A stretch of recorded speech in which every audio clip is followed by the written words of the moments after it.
I would start with the general tip. You have to be fair with yourself, honest, absolutely clear, not lie to yourself. If you have a gut feeling that something is wrong or something would not work out, you should admit it.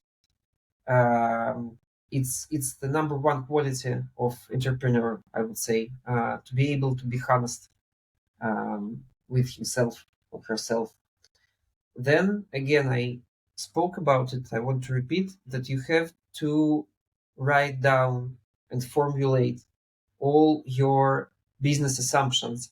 And the business assumptions are about the product, about marketing, and about the users. And there is actually a very useful framework which is called the Lean Canvas. Whoever is interested can Google it, which allows to ask the right questions, and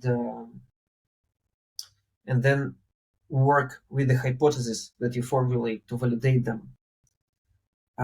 Third is actually the expansion of the second. It's like you have to do customer development, and you have to do it very early on, and you have to continue doing it all the time, because superior knowledge of the customer and superior knowledge of the customer's needs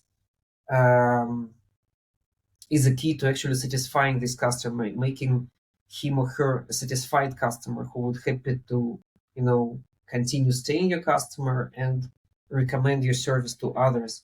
And as we know, like net promoter score is very important. So how do you make people give you a high net promoter score? Is you make them happy by using your product. And how do you make them happy by using your product? You aim to satisfy their needs from using your product as good as you can.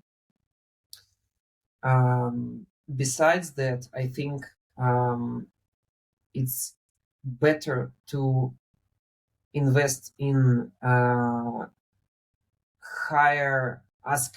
demanding, but more experienced and more autonomous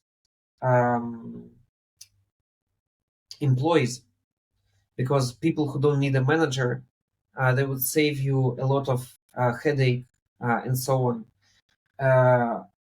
I would say that this is one thing you cannot actually save on. You don't save on human capital. You don't save on employees. You have to take absolutely best people, and I'm not talking about stars, people with a name, just very, very, very qualified professionals who don't need constant oversight, who will be able to work on their own. And for the last tip, I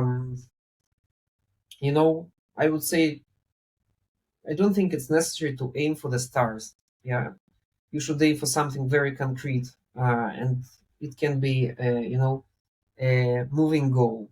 So first you aim for a first sale in that time, or then you aim for that kind of income in a month, and you keep it real. You don't aim, to become a Tesla killer or Facebook competitor and replace iPhones or whatever. Probably each of the founders has their own internal motivations and their own criterions of success. And I would believe that for most of the people, it's not to become Steve Jobs. Maybe it's to have the nice, fulfilling job that pays the bills and allows a certain lifestyle. And I think it's good enough.